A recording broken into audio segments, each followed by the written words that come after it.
Assalamualaikum warahmatullahi wabarakatuh. Apa kabar sahabat Al-Fatah yang dimuliakan Allah?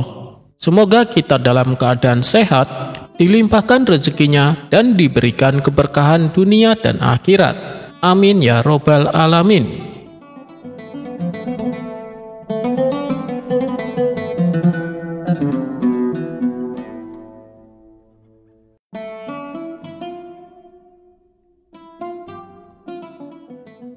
Diceritakan saat itu kebun Abu Nawas menghasilkan panen buah labu yang banyak. Begitu juga dengan kebun milik Abu Jahil. Kemudian Abu Nawas menjual hasil panennya di pinggir jalan yang banyak dilalui orang. Dalam sehari Abu Nawas bisa mendapat keuntungan yang lumayan banyak. Melihat hal itu, Abu Jahil pun menjadi iri. Ia lalu menjual buah labunya bersebelahan dengan tempat Abu Nawas. Akan tetapi, dagangan Abu Jahil sepi pembeli, sedangkan Abu Nawas ramai dengan pembeli. Dalam hati Abu Jahil bertanya, kenapa sih dagangan Abu Nawas laku? Padahal buah labunya sama-sama besar, rasanya juga sama-sama enak. Jangan-jangan Abu Nawas pakai dukun, pikir Abu Jahil. Setelah diamat-amati, ternyata penyebabnya adalah harga. Buah labu yang dijual Abu Jahil sangatlah tinggi. Ia menjual dengan harga 5 dinar. Sementara Abu Nawas hanya mematok harga sewajarnya, yaitu 3 dinar. Tak ingin kalah saing dengan Abu Nawas, pada keesokan harinya Abu Jahil menjual buah labu menjadi 1 dinar. Harga yang terbilang sangat murah. Bahkan harga tersebut bisa membuatnya menjadi rugi. Tapi hal itu tidak diperdulikan oleh Abu Jahil, karena tujuannya cuma satu, yaitu agar membuat dagangan Abu Nawas tidak laku. Namun namanya saja Abu Nawas, ia mempunyai sejuta akal cerdik untuk menghadapi masalah tersebut. Tanpa menunggu lama, ia segera menghampiri tempat jualan si Abu Jahil.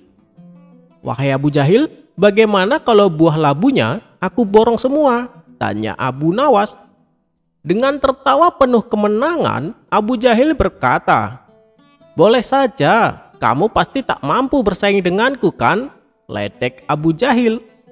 Sambil tersenyum Abu Nawas membalas, "Iya Abu Jahil, kau memang cerdik." Akhirnya Abu Jahil menjual semua buah labunya dengan harga 1 dinar per bijinya. Setelah menerima uang dari Abu Nawas, Abu Jahil kembali berkata, "Kali ini kau harus mengaku kalah Abu Nawas. Untuk hal lain kau boleh menang, tapi kalau soal dagang akulah yang paling cerdik." Mendengar pengakuan sombong Abu Jahil, Abu Nawas menanggapinya dengan senyum. Kemudian Abu Nawas kembali berjualan. Harga labu yang tadinya Abu Nawas dijual 3 dinar, kini dinaikkan menjadi 4 dinar. Karena tak ada lagi penjual buah labu selain Abu Nawas, orang-orang pun bersedia membelinya. Hal ini sontak membuat Abu Jahil terkejut. Ia pun tak bisa berbuat apa-apa, sebab semua buah labunya sudah diborong oleh Abu Nawas. "Sialan, ternyata Abu Nawas telah memperdayai aku lagi," gerutu Abu Jahil. Abu Nawas pun tersenyum bahagia karena dagangannya semakin laris.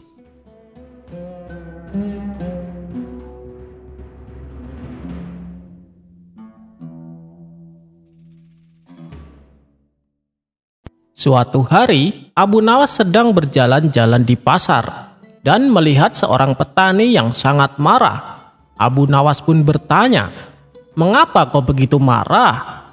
Petani itu menjawab, "Aku menanam biji bawang selama berbulan-bulan, tapi yang tumbuh hanya daunnya saja, tidak ada bawangnya." Abu Nawas yang ingin menghibur petani itu berkata, "Jangan khawatir, biarkan aku mencoba membantu. Ketika menanam biji bawang, coba katakan selamat tinggal pada bijinya. Barangkali mereka akan tumbuh menjadi bawang." Petani itu tertawa mendengar saran aneh Abu Nawas, tetapi ia memutuskan untuk mencobanya. Beberapa minggu kemudian, petani itu sangat terkejut ketika melihat bawang yang besar tumbuh dari tanaman bawangnya.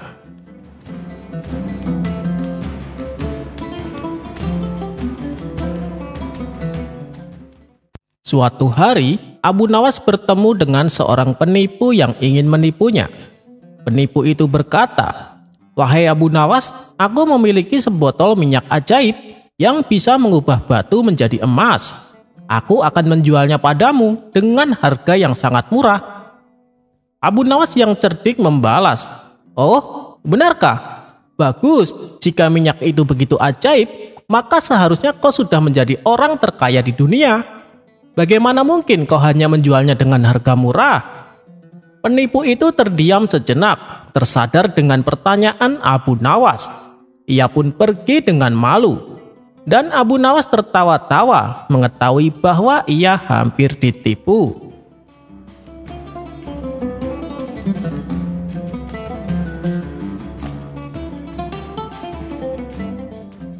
Suatu hari Baginda Raja mengajak Abu Nawas ke pemandian umum. Sebenarnya Abu Nawas tidak mau, karena ia sedang tidak enak badan. "Ampun Paduka yang mulia, saya sedang sakit. Jangankan mandi di pemandian umum, tertempel air saja saya kedinginan Paduka," ucap Abu Nawas. Akan tetapi Baginda Raja tidak peduli. Pokoknya di hari itu juga Abu Nawas harus menemaninya mandi di pemandian umum. Dengan amat terpaksa Abu Nawas menuruti perintah rajanya, maka berangkatlah mereka berdua. Di tengah perjalanan, mereka berdua melihat beberapa orang budak sedang bekerja di ladang milik saudagar kaya. Iseng-iseng Baginda Raja bertanya kepada Abu Nawas, "Wahai Abu Nawas, menurutmu jika aku seorang budak, berapa harganya?" Dengan entengnya Abu Nawas menjawab, "Paling 50 dinar. Mendengar hal itu, Baginda Raja menjadi gusar. "Gila kamu ya, jubah yang aku kenakan ini saja harganya 50.000 dinar, balas Baginda Raja.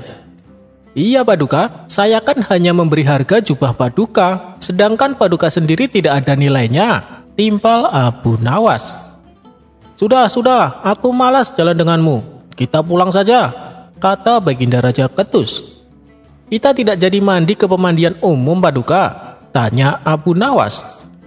Karena masih emosi, Baginda Raja tidak menjawab pertanyaan Abu Nawas. Di sepanjang perjalanan pulang, antara Abu Nawas dan Baginda Raja saling diam. Sementara Abu Nawas merasa bersyukur karena tidak jadi pergi ke pemandian umum.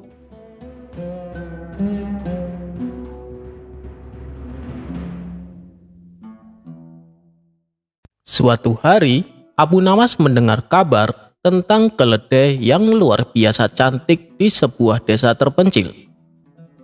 Kabar tersebut membuatnya penasaran, dan tanpa ragu, ia memutuskan untuk pergi mencarinya.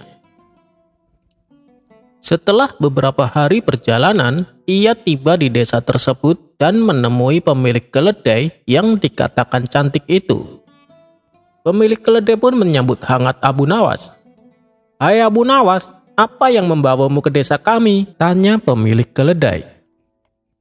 Abu Nawas pun menjawab, "Saya mendengar kabar tentang keledai luar biasa cantik milikmu. Bolehkah saya melihatnya?" tanya Abu Nawas. Pemilik keledai tersenyum bangga dan membawa Abu Nawas ke tempat keledai itu berada.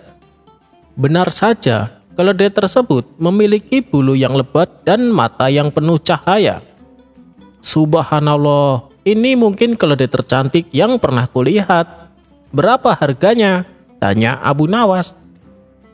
Pemilik keledai menjawab, "Sayangnya Abu Nawas, saya tidak berniat menjualnya. Keledai ini seperti anggota keluarga bagi kami." Abu Nawas yang terkenal dengan kecerdikannya mulai mencoba meyakinkan pemilik keledai. "Tapi lihatlah, saya yakin raja akan sangat menyukai keledai ini. Bagaimana kalau saya membawanya ke istana dan menjualnya kepada raja? Kita bisa mendapatkan harga yang sangat tinggi," ucap Abu Nawas meyakinkan. Mendengar itu, pemilik keledai merasa bingung. ide itu menarik juga. Tapi saya masih ragu, Abu Nawas. Abu Nawas dengan penuh humor menjawab, "Dengarlah teman, kau tahu, keledai ini mungkin akan menemukan kebahagiaannya sebagai keledai di istana. Siapa tahu, mungkin dia bisa menjadi keledai yang terkenal di seluruh negeri." Pemilik keledai tertawa mendengar celaan Abu Nawas dan akhirnya setuju untuk menyerahkan keledai itu kepada Abu Nawas untuk dijual kepada Baginda Raja. Singkat cerita, Abu Nawas membawa keledai tersebut ke istana dan menjelaskan kepada Baginda Raja tentang keunikan dan kecantikan keledai tersebut. Baginda Raja yang tertarik langsung setuju untuk membelinya. "Abu Nawas, berapa harganya?" tanya Baginda Raja. "Raja, ini adalah keledai istimewa, jadi harganya cukup tinggi. Namun, saya yakin Raja akan merasa senang setelah melihatnya setiap hari." Baginda Raja tanpa banyak pertimbangan setuju untuk membayar harga yang diminta Abu Nawas. Keledai itu kemudian menjadi dayang istana yang istimewa, dan Raja sangat senang dengan kehadirannya. Abu Nawas sambil tertawa kecil dalam hatinya berhasil menjual keledai tersebut dengan harga yang menguntungkan dan menunjukkan kembali kecerdikannya yang legendaris.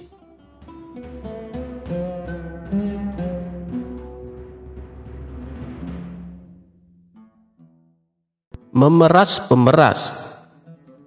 Alkisah, pada waktu itu banyak sekali rakyat jelata yang ingin mendapatkan hadiah besar dari Baginda Raja. Karena sudah menjadi aturan kerajaan, bagi siapa saja yang bisa membawakan berita bagus untuk raja, maka ia mendapat hadiah yang sangat besar. Tentu saja haruslah Baginda Raja senang mendengarnya, kalau tidak, pancung hukumannya. Oleh karena itu, tidak semua orang berani begitu saja menghadap dan menyampaikan berita hangat kepada Baginda Raja. Abu Nawas yang suka berbagi uang untuk kaum fakir miskin mulai tergerak hatinya, karena tetangga sebelah rumah banyak yang fakir dengan gaji pas-pasan. Memang Abu Nawas ini terkenal sebagai manusia dengan segudang ide. Kali ini dia bermaksud ke istana untuk menyampaikan sebuah berita yang amat menarik. Abu Nawas yakin kalau yang akan disampaikannya pasti akan membuat Baginda Raja girang, karena berita ini jarang diketahui orang. Di suatu pagi yang cerah, Abu Nawas berangkat sendirian menuju istana. Tetapi semuanya tidak seperti yang dibayangkan semula, karena ia harus berhadapan dengan pengawal penjaga pintu gerbang istana. Penjaga itu yakin bahwa Abu Nawas adalah orang yang sangat cerdik, bahkan paling cerdik di negerinya. Dari itu, tidak mungkinlah Abu Nawas gagal untuk menyenangkan hati Baginda Raja, gumam si penjaga gerbang. Penjaga itu berlagak acuh tak acuh kepada Abu Nawas. "Wahai Abu Nawas, engkau akan aku izinkan masuk, asalkan engkau berjanji terlebih dahulu kepadaku," kata penjaga pintu gerbang itu. "Janji apa?" Abu Nawas pura-pura tidak tahu. "Engkau harus berjanji kepadaku bahwa apapun hadiah yang engkau terima harus dibagi sama rata denganku," kata penjaga pintu gerbang istana. "Oh, baiklah," kata Abu Nawas jengkel. Setelah Abu Nawas menjanjikan separuh hadiah yang akan diterimanya dari Baginda, barulah penjaga itu mengizinkan Abu Nawas masuk. Kejengkelan Abu Nawas terhadap penjaga gerbang yang nakal ini berubah menjadi dendam yang berkobar-kobar. Akhirnya, Abu Nawas mempunyai ide untuk memberikan pelajaran berharga untuk penjaga gerbang istana. Abu Nawas pun masuk istana. Baginda Raja merasa sangat senang. Rasa senang ini sampai ke lubuk hatinya yang paling dalam. Setelah Abu Nawas menyampaikan berita yang amat langka dan jarang diketahui oleh manusia, Baginda pun merasa sangat senang dan puas. Baginda Raja merasa belum pernah mendengarnya, hingga seolah-olah ia telah menjadi orang yang paling beruntung di dunia. "Wahai Abu Nawas, kali ini tentukanlah sendiri hadiah yang engkau inginkan," kata Baginda Raja. "Terima kasih Paduka yang mulia. Bila hamba diperkenankan memilih hadiah, maka hamba meminta 100 cambukan," jawab Abu Nawas. Tentu saja Baginda bertanya-tanya dalam hati, merasa kaget dan heran. Tetapi Baginda yakin bahwa Abu Nawas pasti mempunyai maksud tertentu di balik itu. Dari itu, Baginda memanggil algojo kerajaan dan berpesan jangan terlalu keras kalau mencambuk Abu Nawas. Algojo sudah siap dengan cambuk di tangannya. Abu Nawas dipersilahkan maju. Sesuai dengan pesan dari Baginda, algojo itu mencambuk Abu Nawas dengan pelan. Tepat pada hitungan ke-50, Abu Nawas berteriak, "Berhenti!" Baginda Raja kaget. Beliau bertanya kepada Abu Nawas, "Mengapa engkau minta hukuman cambuk dihentikan? Bukankah engkau sendiri yang memintanya?" Kata Baginda belum mengerti. "Paduka yang mulia, sebenarnya penjaga pintu gerbang istana telah melarang hamba untuk masuk, kecuali hamba mau berjanji membagi sama rata hadiah apapun yang akan hamba terima. Kini hamba mohon sisa hukuman itu dibebankan kepada penjaga pintu gerbang itu, wahai paduka yang mulia," kata Abu Nawas menjelaskan. Mendengar perkataan Abu Nawas, bukan kepalang murka Baginda. Tanpa banyak bicara lagi, pengawal itu dipanggil untuk masuk. Baginda Raja berpesan kepada algojo untuk melanjutkan hukuman pecut kepada pengawal yang zalim itu dengan sabetan yang sangat keras, sekeras-kerasnya. Algojo dengan sukacita menerima titah Baginda Raja. Tak mengherankan jika pengawal itu hampir pingsan terkena lecutan keras itu. Abu Nawas merasa sangat senang berbagi lecutan dengan pengawal itu. Namun demikian, Abu Nawas belum juga puas, karena seharusnya dia mendapat hadiah dari Baginda Raja. Di hari berikutnya, Abu Nawas menemui pengawal itu dan berkata, "Tahukah engkau apa yang bisa aku lakukan terhadap dirimu kapanpun aku mau?" ancam Abu Nawas. "Tidak," jawab pengawal itu ketakutan. "Karena engkaulah aku tidak membawa hadiah apa-apa kecuali lecutan. Kalau engkau tidak mau mengganti hadiah yang mestinya aku terima, maka aku akan mengadukan kepada Baginda Raja," kata Abu Nawas yang mengetahui kalau pengawal ini suka terima suap juga dari orang lain. Karena takut, maka pengawal itu bersedia menjual ladang hasil kecurangannya di masa lalu. Dan selanjutnya ia memohon kepada Abu Nawas agar tidak mencelakakan dirinya lagi. Abu Nawas pun setuju. Akhirnya, dengan dari hasil penjualan ladang milik pengawal, uangnya dibagikan kepada yang membutuhkan, terutama tetangganya yang miskin tadi.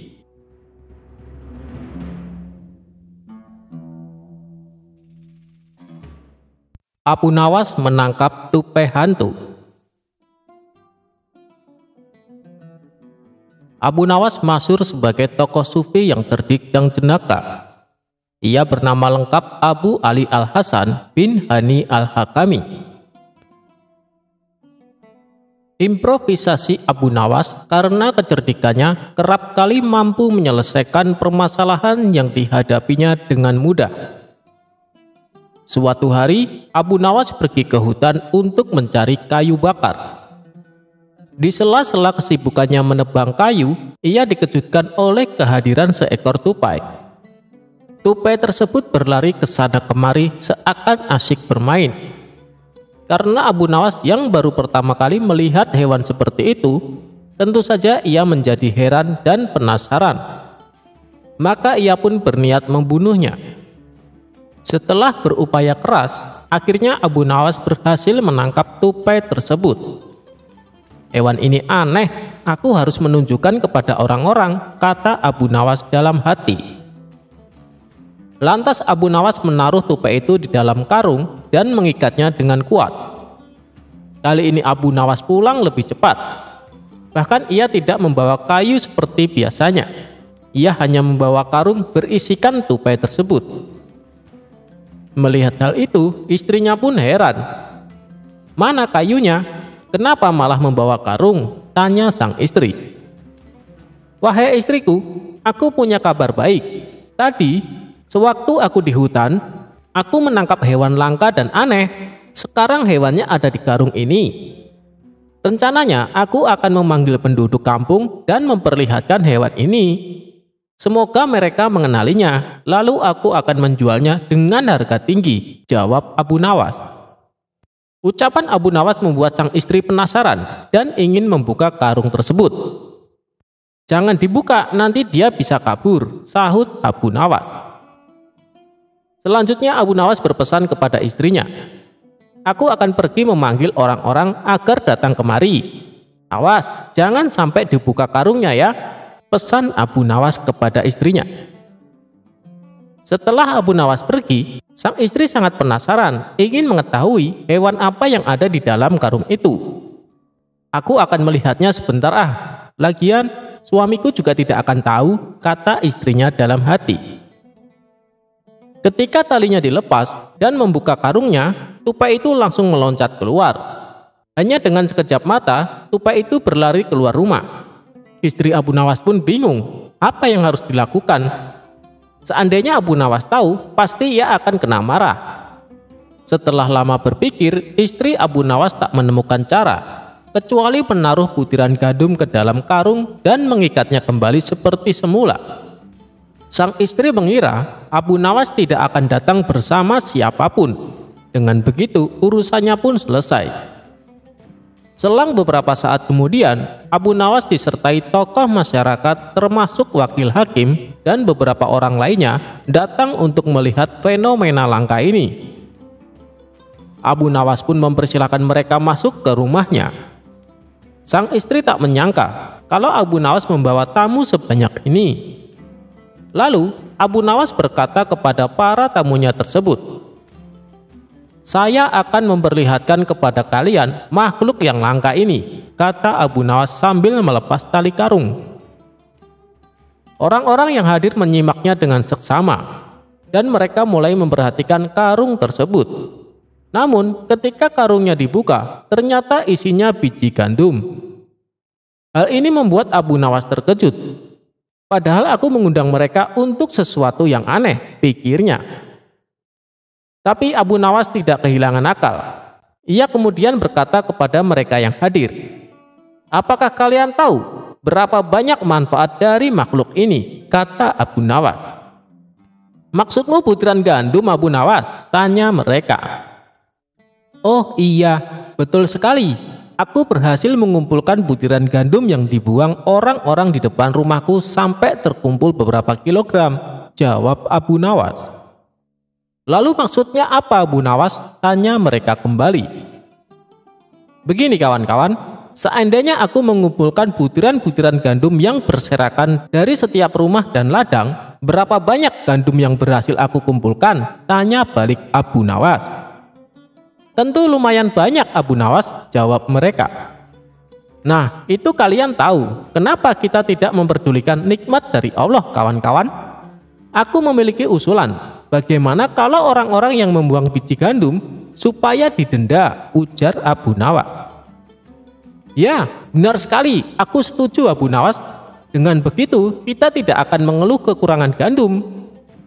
Baiklah Abu Nawas, kita akan menyampaikan usulanmu kepada hakim, kata mereka serempak. Akhirnya Abu Nawas lega, karena dirinya berhasil lolos dari rasa malu.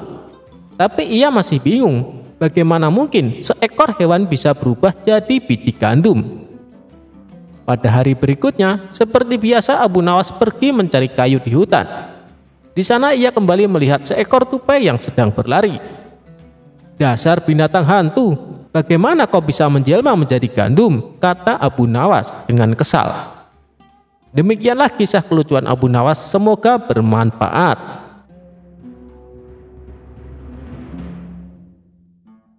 Ketika raja ditampar Yahudi, kok bisa? Inilah kisah seru dan lucu Abu Nawas yang menceritakan tentang sang raja ditampar oleh Yahudi. Pada suatu hari, Abu Nawas singgah di rumah kenalan baru di tepi hutan dengan maksud memperkuat silaturahmi. Ia seorang Yahudi. Sesampainya di rumah Yahudi tersebut, ternyata di sana tengah berlangsung permainan musik yang meriah. Banyak orang yang menonton sehingga suasana begitu meriah. Semua tamu yang hadir ikut larut dalam permainan musik indah itu. termasuk Abu Nawas yang baru saja masuk. Ada yang bermain kecapi, ada yang menari-nari, dan sebagainya. Semua bersuka cita. Ketika para tamu sudah lelah dan kehausan, tuan rumah menyuguhkan kopi kepada para hadirin. Masing-masing mendapat secangkir kopi, termasuk Abu Nawas. Ketika Abu Nawas hendak meminum kopi itu, ia ditampar oleh si Yahudi. Yahudi itu mengatakan agar lebih terlihat akrab karena Abu Nawas merupakan teman barunya. Namun, karena sudah terlanjur larut dalam kegembiraan, Abu Nawas tidak terlalu menghiraukan. Abu Nawas kembali mengangkat cangkir kopinya untuk diteguk.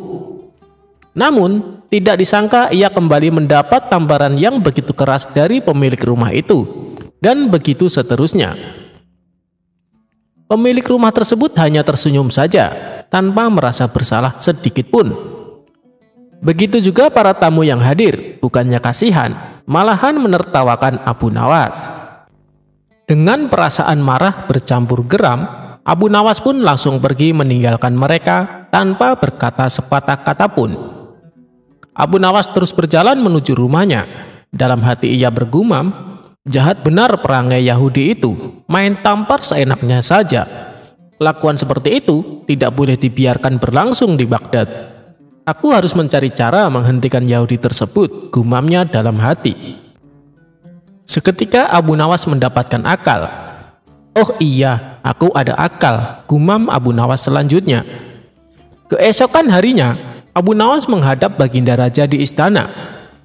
Ampun Baginda, hamba mendengar di negeri ini ada suatu permainan yang belum pernah hamba kenal.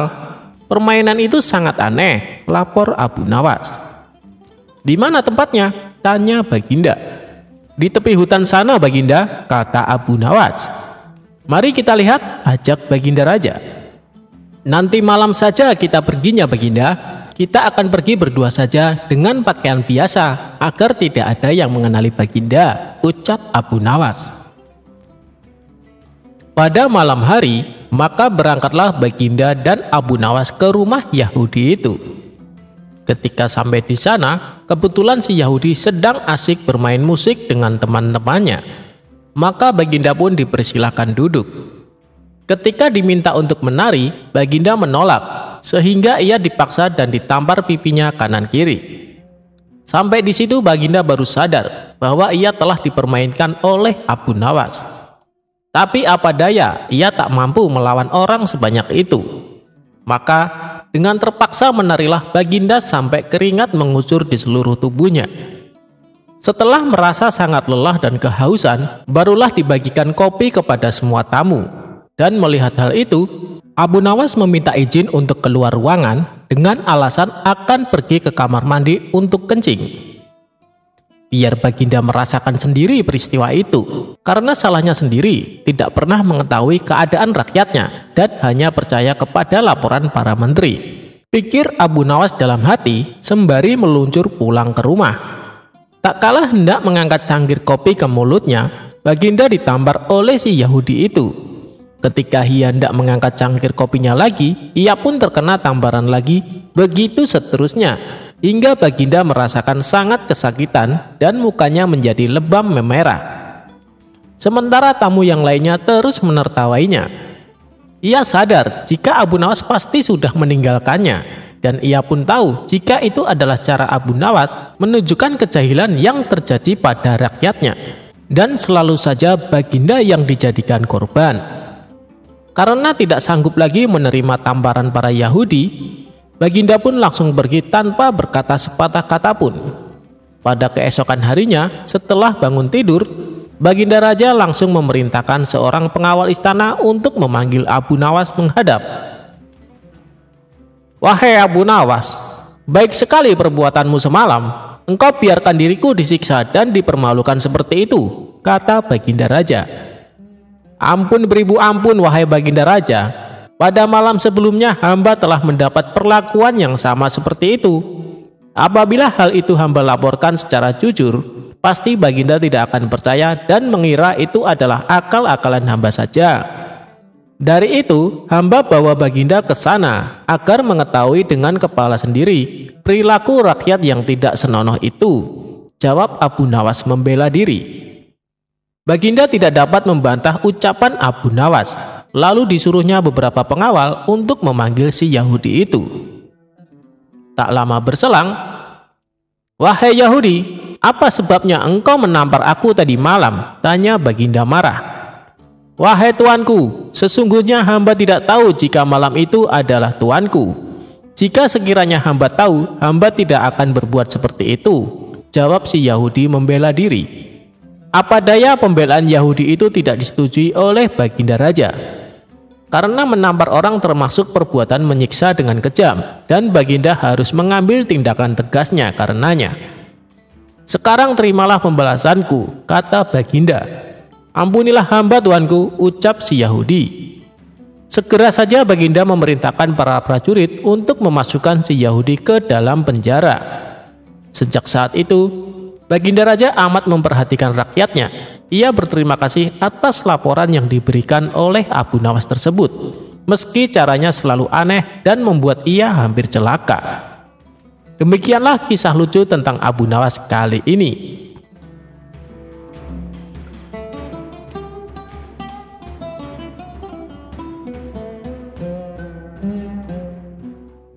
Dikisahkan, pada suatu hari, Abu Nawas dibuat kaget bukan main ketika seorang utusan Baginda Raja datang ke rumahnya. Ia harus menghadap Baginda Raja secepatnya. Entah permainan apa lagi yang harus dihadapi kali ini. Setelah tiba di istana, Baginda Raja menyambut Abu Nawas dengan sebuah senyuman.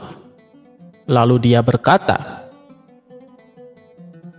"Akhir-akhir ini, aku sering mendapat gangguan perut. Kata tabib pribadiku, aku kena serangan angin," ucap Baginda Raja memulai pembicaraan. "Ampun tuanku, apa yang bisa hamba lakukan hingga hamba dipanggil?" tanya Abu Nawas. "Aku hanya menginginkan engkau menangkap angin itu dan memenjarakannya," jawab Baginda Raja. Mendengar ucapan rajanya, Abu Nawas pun hanya terdiam. Tak ada sepatah kata pun keluar dari mulutnya. Ia tidak memikirkan bagaimana cara menangkap angin nanti, tetapi ia bingung bagaimana cara membuktikan bahwa yang ditangkap itu benar-benar angin, karena angin tidak bisa dilihat.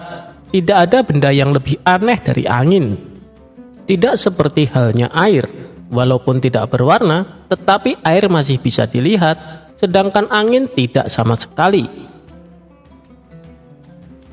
Baginda Raja hanya memberi Abu Nawas waktu tidak lebih dari 3 hari. Abu Nawas pulang membawa pekerjaan rumah dari Baginda Raja. Namun, Abu Nawas tidak terlalu bersedih, karena berpikir sudah merupakan bagian dari hidupnya. Bahkan sudah merupakan suatu kebutuhan. Ia yakin bahwa dengan berpikir akan menemukan jalan keluar dari kesulitan yang ia hadapi. Dengan berpikir pula, ia yakin bisa menyumbangkan sesuatu kepada orang lain yang membutuhkan, terutama orang-orang miskin. Ya, Abu Nawas memang kerap mendapatkan sepundi penuh uang emas hadiah dari Baginda Raja atas kecerdikannya. Tetapi, sudah 2 hari ini Abu Nawas belum juga mendapatkan akal untuk menangkap angin, apalagi memenjarakannya. Sedangkan besok adalah hari terakhir yang telah ditetapkan Baginda Raja. Abu Nawas hampir putus asa. Abu Nawas benar-benar tidak bisa tidur, walaupun hanya sekejap. Mungkin sudah takdir, kali ini Abu Nawas harus menjalani hukuman karena gagal melaksanakan perintah Baginda Raja. Ia pun berjalan gontai menuju istana. Di tengah-tengah kepasrahannya kepada takdir, ia teringat sesuatu, yaitu Aladin dan lampu wasiatnya.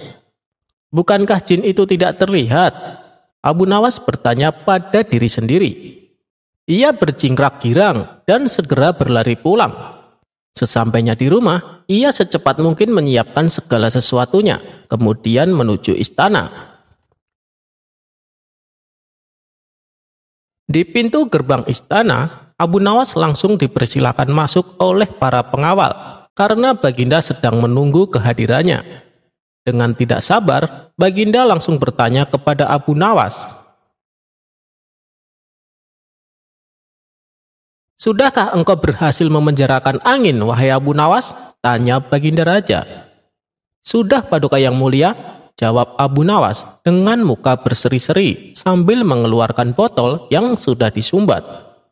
Kemudian Abu Nawas menyerahkan botol tersebut, dan Baginda pun menimbang-nimbang botol itu.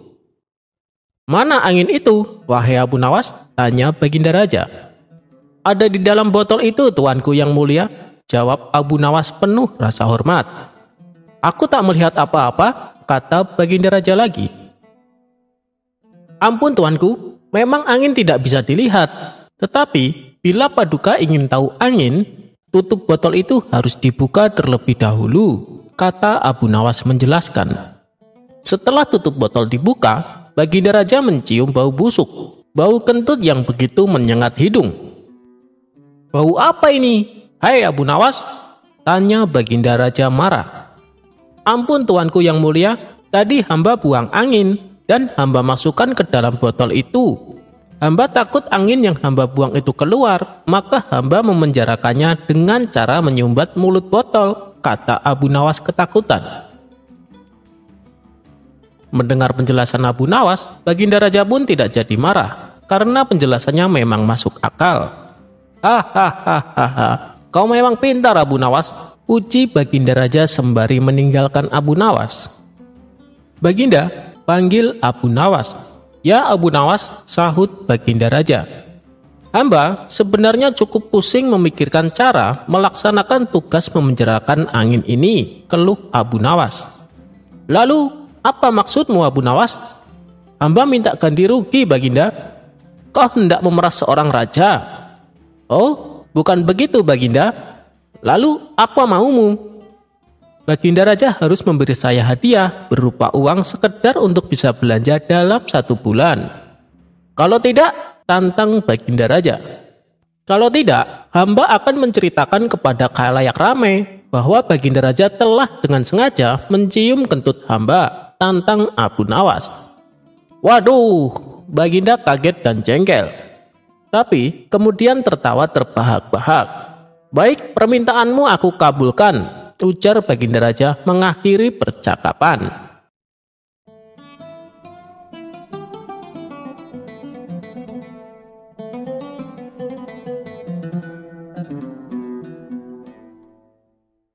Abu Nawas masuk lubang kubur. Jangan sebut Abu Nawas jika ia tidak mampu mengatasi permasalahan yang dihadapi, walau terlihat tidak mungkin. Pasti ada saja akal cerdik Abu Nawas yang tiba-tiba muncul dan ternyata mampu menjadi sebuah jalan keluar dari permasalahan yang dihadapi. Seperti halnya dalam kisah berikut ini, di mana Abu Nawas berada dalam sebuah kondisi sedang akan dirampok oleh segerombolan orang yang mengincarnya. Ketika dalam kondisi yang segenting ini, ternyata sosok Abu Nawas masih saja punya akal cerdik untuk bisa keluar dari zona berbahaya tersebut. Pada saat itu, Abu Nawas sedang bersiap-siap melakukan sholat di sebuah masjid, di mana saat itu kumandang azan Isya sudah terdengar nyaring dari masjid. Semua orang berkumpul mengisi saf-saf di ruangan masjid. Tidak terkecuali juga sosok yang bernama Abu Nawas. Dia bergegas mencari posisi tepat di belakang imam. Usai melaksanakan sholat Isya, Abu Nawas tidak langsung pulang. Ia menghabiskan waktu untuk berzikir. Setelah selesai melakukan zikir, ternyata hari sudah menunjukkan waktu malam. Abu Nawas pun segera pulang. Seperti biasa, dia harus melewati kuburan untuk mencapai rumahnya. Suasana di sekitar pemakaman begitu sepi dan cukup gelap. Saat dia sedang berjalan-jalan, sekelompok perampok lewat yang kebetulan berjalan ke arah yang sama dengan Abu Nawas. Para perampok tersebut bertubuh kekar dan besar. dan masing-masing membawa senjata pedang. Melihat hal tersebut, Abu Nawas merasa takut. Abu Nawas berpikir, jangan biarkan para perampok tersebut melihatku. Bisa jadi nanti mereka bisa membunuhku. Aku harus mencari cara agar bisa bersembunyi, pikir Abu Nawas. Namun, langkah Abu Nawas tiba-tiba melambat dan gemetar. Tentu saja rasa takut telah menguasai dirinya. Tiba-tiba mata Abu Nawas tertuju pada kuburan yang baru digali. Nah, ini tempat yang aman untuk bersembunyi, kata Abu Nawas. Dia segera melompat ke kuburan dan menyembunyikan dirinya di sana. Namun apa yang diharapkan tidak sesuai dengan kenyataan. Salah seorang perampok melihat apa yang dilakukan Abu Nawas. Hai teman-teman, sepertinya aku melihat seseorang melompat ke tanah, kata perampok itu memberitahu teman-temannya. Mereka penasaran dan ingin mendekati lubang di tanah. Saat mereka mendekat, mereka melihat ke dalam lubang tempat persembunyian Abu Nawas. Kepala Abu Nawas tampak mencuat dari kubur. Hal itu tentu saja membuat para perampok kaget dan terkejut melihat ada kepala seseorang yang muncul. Halo, siapa kamu? Tanya salah satu dari mereka. Abu Nawas tampak gelisah sambil menelan ludah. Perlahan dia mendongak untuk berbicara kepada para perampok. Aku adalah mayat yang baru saja dikuburkan di sini, jawab Abu Nawas gemetar. Apakah kalian para malaikat yang akan menanyai mayat di kuburan? Mengapa jumlah kalian begitu banyak? Tanya Abu Nawas. Mendengar pertanyaan Abu Nawas, mereka mengerutkan kening dan saling pandang. Apakah mayat bangun di tengah malam seperti ini? Tanya perampok kepada Abu Nawas. Tentu saja, jawab Abu Nawas. Untuk apa mereka bangun? Tanya mereka kembali. Untuk mencari udara segar, jawab Abu Nawas. Mengapa orang mati membutuhkan udara segar? Mereka bertanya dengan heran. Ah iya, kamu benar. Aku salah, jawab Abu Nawas.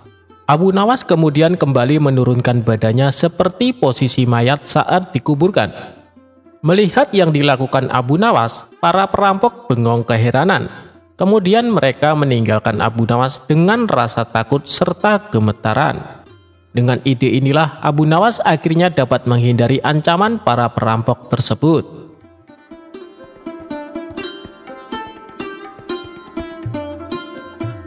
Abu Nawas menjadi pengacara.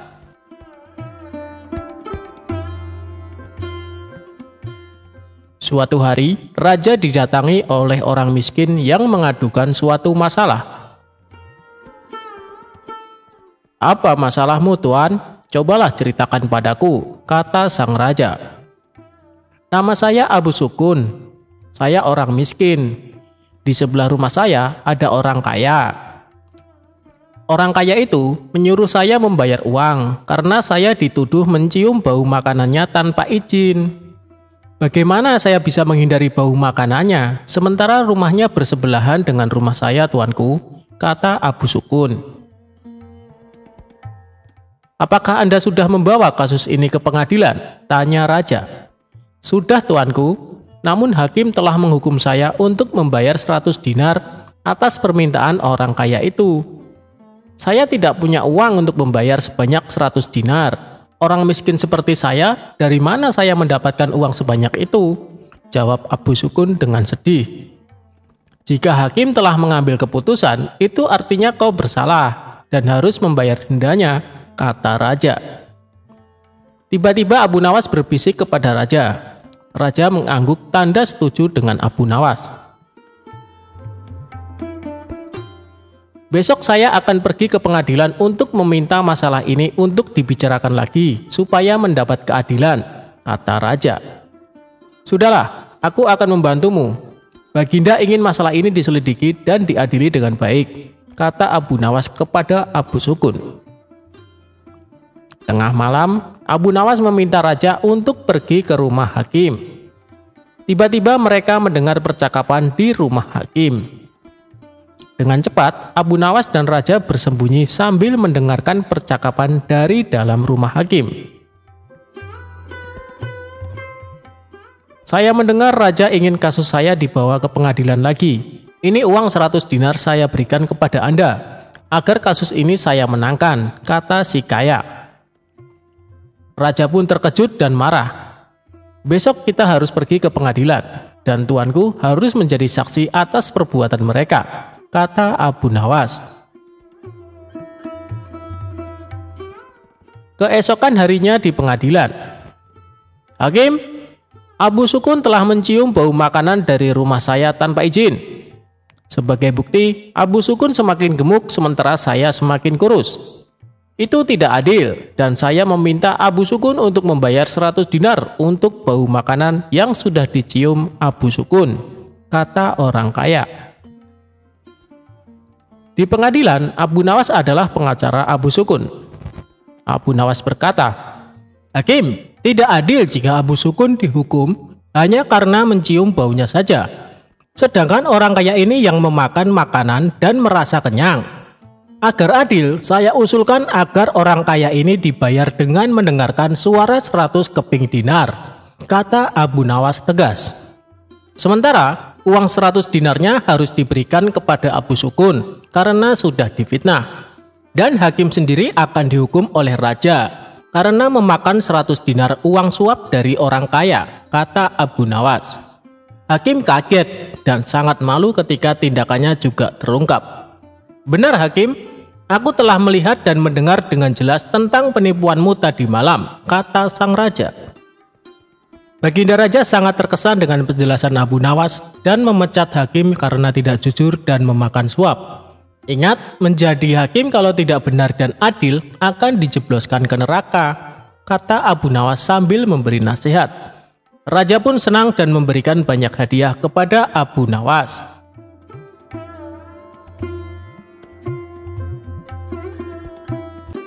Abu Nawas salah arah kiblat saat sholat.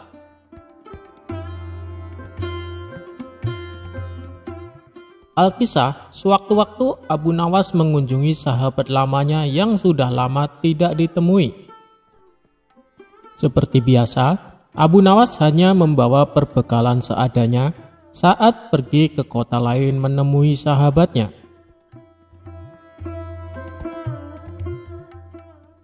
Setelah melakukan perjalanan yang cukup lama, akhirnya Abu Nawas tiba di kediaman sahabatnya.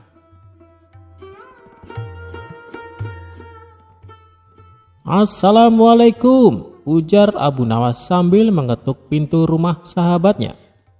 Waalaikumsalam, jawab seseorang dari dalam rumah.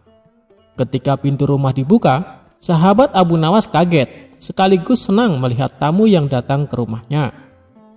Sahabatnya pun memeluk Abu Nawas dan bertanya tentang kabarnya selama ini sambil mempersilahkan masuk ke dalam rumah. Abu Nawas dan sahabatnya kemudian asik berbincang soal kehidupan mereka masing-masing. Tak terasa, azan asar pun sudah terdengar. Obrolan mereka berhenti untuk melaksanakan sholat asar terlebih dahulu. Wahai kawan, saya minta izin sholat di rumahmu, pinta Abu Nawas kepada sahabatnya. Oh, silakan Abu Nawas, saya mau keluar sebentar untuk membeli makanan, balas sahabatnya kepada Abu Nawas.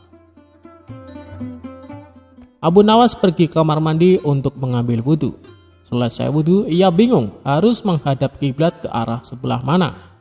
Sementara sahabatnya sedang keluar rumah untuk membeli makanan. Kepada siapa Abu Nawas bisa bertanya? Abu Nawas pun menunggu sahabatnya pulang agar bisa menanyakan arah kiblat di mana. Namun, ditunggu-tunggu sahabatnya tak kunjung datang juga.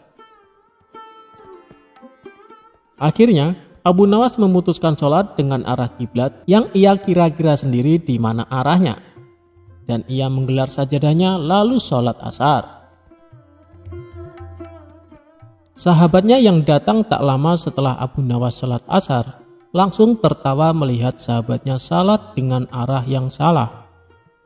Setelah Abu Nawas selesai sholat, sahabatnya berkata memberitahu bahwa kiblatnya salah.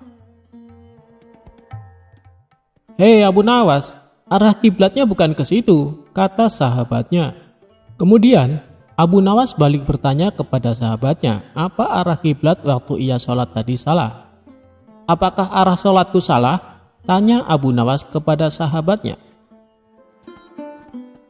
Tidak, hanya saja arah sajadah kamu yang salah, jawab sahabatnya menjawab pertanyaan Abu Nawas. Kemudian Abu Nawas pun kembali membalas perkataan sahabatnya dengan guyonan. Kalau begitu tegur saja sajadahku, jangan aku, kata Abu Nawas kepada sahabatnya. Sontak keduanya kemudian tertawa bersama-sama.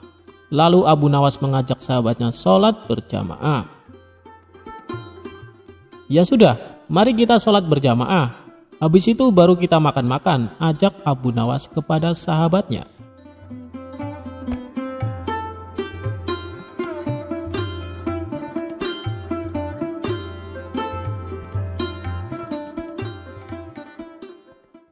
Abu Nawas dituduh mencuri keledai, tapi kok malah Abu Jahal yang dipenjara? Hidup bertetangga kadang ada yang suka dan ada yang kurang suka dengan kita. Itulah yang dialami Abu Nawas. Meskipun dikenal suka menolong, ada saja orang yang tidak suka dengan sosok cerdas dan humoris ini. Sebut saja namanya Abu Jahal. Entah kenapa dia sangat membenci Abu Nawas. Abu Jahal selalu mencari celah untuk memfitnah Abu Nawas, akan tetapi usahanya selalu gagal. Tentu saja hal ini membuat Abu Jahal makin benci kepada Abu Nawas. Sampai pada suatu ketika, Abu Jahal mempunyai rencana yang licik. Dia akan menjebak Abu Nawas supaya namanya menjadi buruk di mata masyarakat. Esok harinya Abu Jahal mulai mengatur strategi. Ia pergi ke pasar untuk membeli sandal. Sandal yang ia beli sama persis dengan kepunyaan Abu Nawas. Abu Jahal juga membayar orang suruhan untuk mengambil keledainya sendiri pada malam hari. Setelah malam tiba, Abu Jahal mulai menjalankan aksinya. Dia sengaja menaruh keledainya di depan rumah dan meletakkan sandal yang sama persis dengan sandal Abu Nawas di halaman rumahnya. Tidak lama kemudian, datanglah orang bayaran Abu Jahal untuk mengambil keledai di depan rumahnya. Setelah orang bayarannya sudah benar-benar menghilang, Abu Jahal mendadak berteriak, "Maling! Maling! Keledaiku dicuri maling!" teriak Abu Jahal pura-pura panik. Sontak teriakan Abu Jahal mengundang perhatian para tetangganya. Mereka lalu berduyun-duyun mendatangi rumah Abu Jahal. "Ada apa Abu Jahal?" tanya salah satu tetangganya. "Keledaiku dicuri maling, tapi malingnya sempat aku pergoki," jawab Abu Jahal. "Kamu berhasil mengenali wajahnya Abu Jahal?" tanya tetangga yang lain. "Enggak sih, karena waktu aku mergoki malingnya langsung panik dan lari terbirit-birit sampai meninggalkan sandalnya," kata Abu Jahal sambil menunjukkan sandal di halamannya. "Loh, ini kok seperti sandal Abu Nawas? Tapi masa iya sih Abu Nawas mencuri keledaimu?" ujar tetangganya tidak percaya. "Ya, namanya orang lagi kilap, apapun pasti dilakukannya. Apalagi sekarang Abu Nawas sudah lama tidak diberi hadiah baginda raja. Pastinya dia tidak punya uang lagi untuk beli makanan," ucap Abu Jahal memprovokasi. Akibat hasutan Abu Jahal ini, para warga mulai tersulut emosinya. Abu Nawas yang sedang asik tidur di rumahnya langsung dipaksa dan diarak warga menuju istana. "Ada apa ini? Apa yang kalian lakukan?" tanya Abu Nawas bingung. "Sudah, kamu diam saja, kamu harus mempertanggungjawabkan perbuatanmu," tegas Abu Jahal. Dalam hati Abu Jahal berkata, "Kali ini aku berhasil menjebakmu Abu Nawas." Ia pun tersenyum jahat kepada Abu Nawas. Setibanya di istana, baginda raja kaget ada rombongan warga datang. Terlebih lagi di situ ada Abu Nawas dengan kondisi tangan terikat. "Ada apa ini? Kenapa malam-malam datang kemari?" tanya baginda raja. "Ampun Paduka yang mulia, hamba mau melaporkan keledai hamba dicuri Abu Nawas," jawab Abu Jahal. Abu Nawas yang mendengar pengaduan Abu Jahal hanya terdiam. Ia menunggu saat yang tepat untuk membongkar kedok Abu Jahal. "Memangnya kamu punya buktinya Abu Jahal? Apakah keledaimu ada di rumah Abu Nawas?" tanya baginda raja. Keledainya memang tidak ada di rumah Abu Nawas. Bisa saja dia menaruhnya di tempat lain, Paduka Yang Mulia. Tapi saya punya bukti yang lain, ucapnya. Coba tunjukkan bukti yang kamu punya, Abu Jahal, perintah Baginda Raja. Ia lalu menunjukkan sandal yang mirip dengan milik Abu Nawas. Ini buktinya, Paduka Yang Mulia. Waktu hamba memergoki, Abu Nawas lari terbirit-birit sampai meninggalkan sandalnya di halaman rumah hamba, tutur Abu Jahal. Apa benar itu sandal kamu, Abu Nawas? Tanya Baginda Raja kepada Abu Nawas. Bukan, Baginda Raja, tapi sandal itu memang mirip dengan sandal hamba, jawab Abu Nawas. Kamu jangan coba mengelak, Abu Nawas. Jelas-jelas itu sandalmu, bentak Abu Jahal. Sudah, berikan saja sandal itu kepadaku, pinta Baginda Raja kepada Abu Jahal. Setelah Abu Jahal memberikan sandal tersebut, Baginda Raja lalu memanggil Abu Nawas. Abu Nawas, kemarilah. Coba pakai sandal ini, perintah Baginda Raja. Setelah dicoba, sandal yang dibawa Abu Jahal tidak muat di kaki Abu Nawas. Melihat hal itu, Abu Jahal mulai belingsatan, mukanya pucat dan keringat dingin mulai keluar dari tubuhnya. Ini jelas-jelas bukan sandal Abu Nawas. Kamu jangan menuduh orang sembarangan. Atau jangan-jangan kamu ingin memfitnah Abu Nawas? Bentak Baginda Raja geram kepada Abu Jahal. Dengan mulut terbata-bata, Abu Jahal menjawab, maaf Paduka Yang Mulia, hamba kira itu sandalnya Abu Nawas. Ternyata Abu Jahal salah perhitungan saat membeli sandal yang mirip dengan sandal Abu Nawas. Abu Jahal tidak mencocokkan dengan ukuran kaki Abu Nawas. Di saat Abu Jahal mulai terbongkar rencana busuknya, Abu Nawas langsung melancarkan aksinya. Begini Paduka Yang Mulia, sebenarnya Abu Jahal sudah berulang kali mencoba berbuat jahat, tapi rencananya selalu bisa hamba gagalkan, ungkap Abu Nawas. Perkataan Abu Nawas ini juga dibenarkan oleh para warga. Benar Baginda, benar apa yang dikatakan Abu Nawas. Kami sungguh sangat menyesal dan kecewa karena kali ini kami termakan hasutan Abu Jahal. Kami minta maaf Abu Nawas, ucap para warga. Abu Nawas pun memaafkannya karena pada dasarnya mereka hanya termakan hasutan Abu Jahal.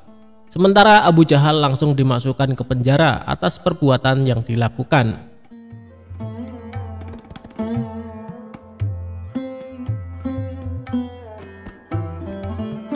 Melototnya saja membuat orang lari ketakutan, padahal Abu Nawas sedang sakit gigi.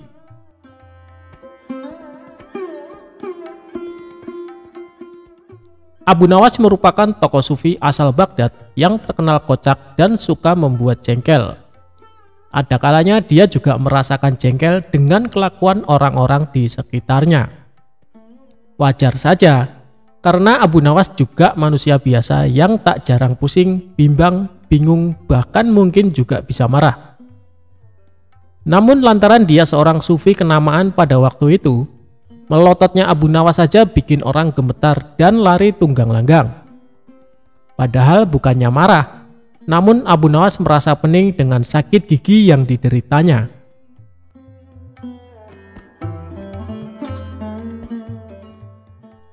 Dikisahkan ada seorang penggembala yang mempunyai masalah dengan pendengaran alias tuli. Namun meski ia tuli sejak lahir, ia tak pernah mengeluh dengan kekurangannya itu. Kegiatan sehari-harinya adalah membawa domba-domba gembalanya di sebuah padang rumput berbukit yang tak jauh dari rumahnya.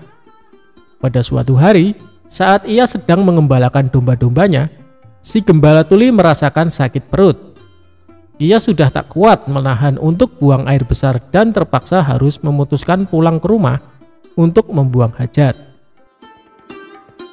Bak Dayung bersambut. Di tengah-tengah kegalauannya antara harus pulang ke rumah dengan rasa khawatir lantaran harus meninggalkan domba gembalaannya, tiba-tiba ia melihat ada seorang yang tak jauh darinya sedang menyabit rumput.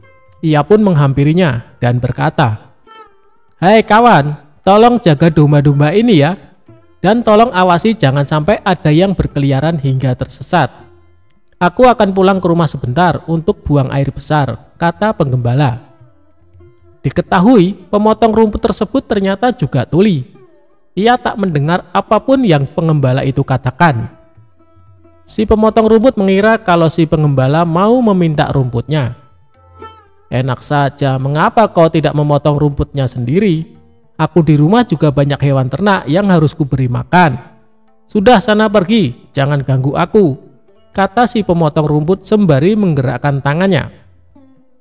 Karena sama-sama tak bisa mendengar, si penggembala mengira gerakan tangan yang dilakukan oleh si pemotong rumput merupakan isyarat bahwa dirinya menyuruh si penggembala agar cepat pulang.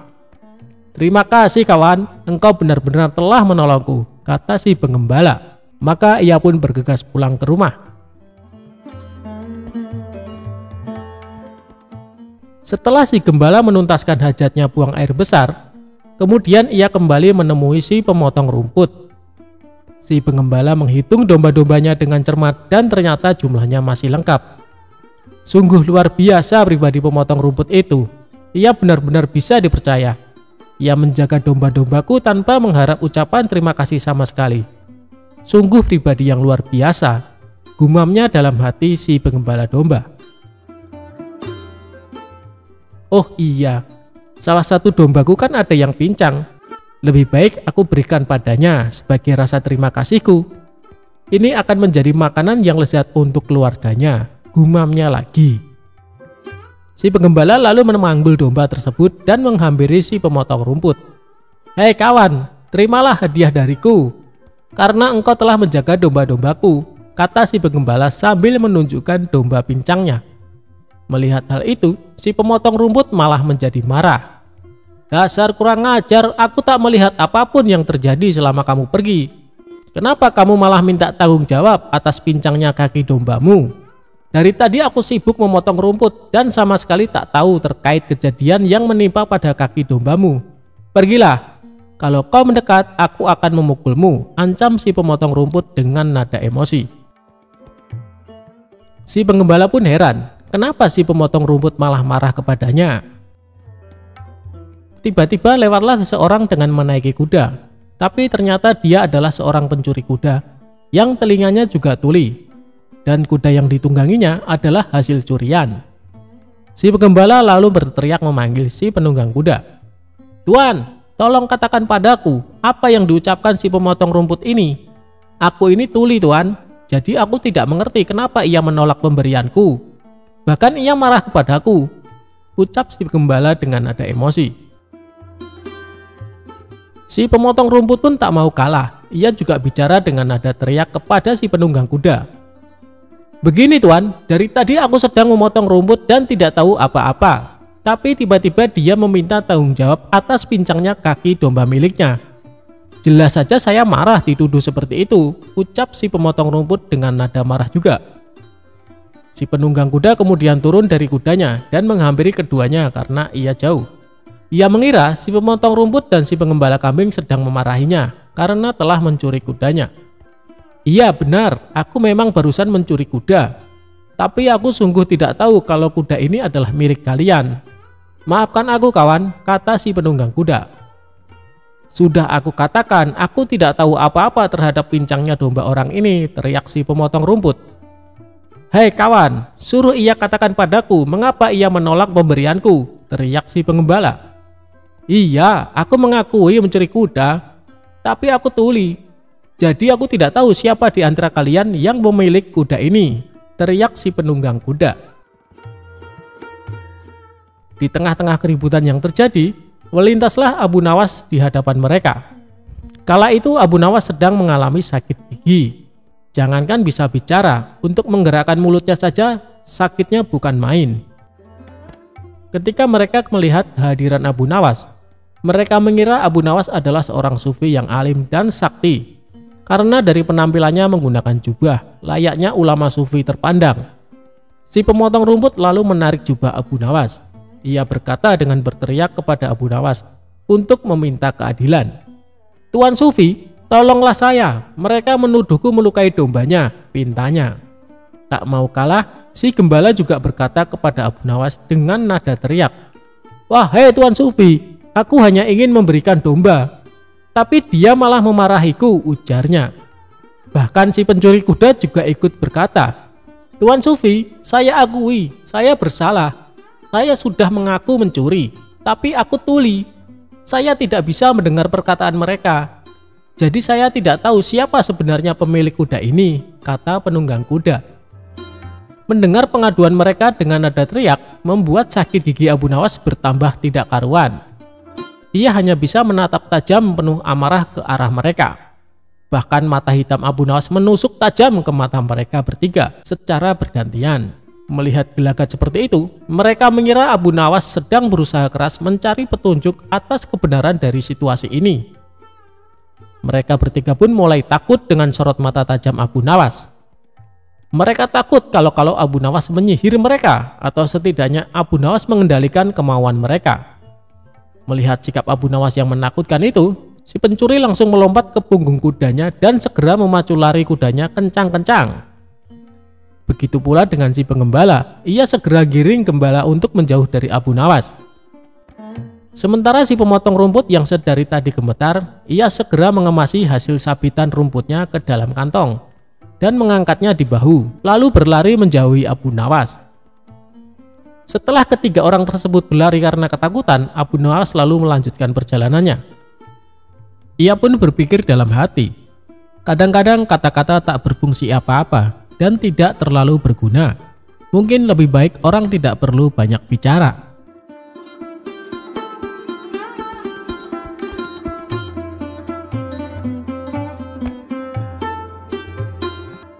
Abu Nawas jualan agama di pasar.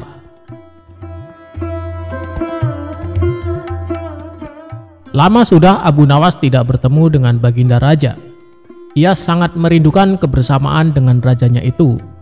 Biasanya dalam 1 bulan, Abu Nawas sampai 4 kali dipanggil ke istana untuk menemani sang raja untuk berbincang bersama. Namun sudah hampir 1 tahun Baginda Raja belum juga memanggilnya ke istana. Hingga terbesit dalam benak Abu Nawas jika Baginda Raja sudah melupakan dirinya. Sebenarnya Abu Nawas bisa saja langsung datang ke istana dan menemui sang Baginda Raja. Sebab Abu Nawas merupakan salah satu orang yang diberi keistimewaan khusus oleh sang raja. Tetapi kalau Abu Nawas bertemu raja tanpa ada kepentingan, ia khawatir para menteri kerajaan akan berprasangka buruk padanya. Untuk bertemu sang raja, Abu Nawas kemudian berpikir dan bergegas menuju ke pasar. Sesampainya di pasar, Abu Nawas mulai memasuki toko demi toko. Hampir semua toko yang dihampiri oleh Abu Nawas, semuanya terdiam dan heran. Sebab Abu Nawas hendak menawarkan sesuatu yang menurut orang tidak wajar, yakni agama. Di salah satu toko, Abu Nawas bertanya, "Apakah toko ini menjual agama?" Tentu saja si pemilik toko heran. "Kalau di sini tidak menjual agama, maka saya ingin menjual agama, harganya cukup 1 dinar. Apakah kamu berminat?"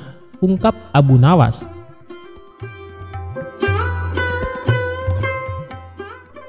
Begitulah seharian Abu Nawas menawarkan agama ke para pemilik toko. Kemudian Abu Nawas berteriak-teriak di tengah pasar sambil berucap, "Agama, agama, ada yang mau membeli agama?" Sontak hal tersebut membuat kaget orang di pasar.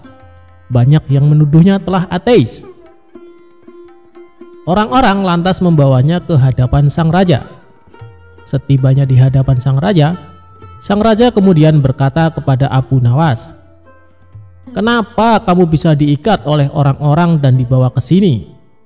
Abu Nawas kemudian menjawab, "Mereka menangkap dan membawa saya ke sini karena saya ingin menjual agama saya di pasar." Kemudian Baginda Raja berkata kepada Abu Nawas, "Kalau kamu ingin menjual agamamu sendiri, kenapa mereka marah?"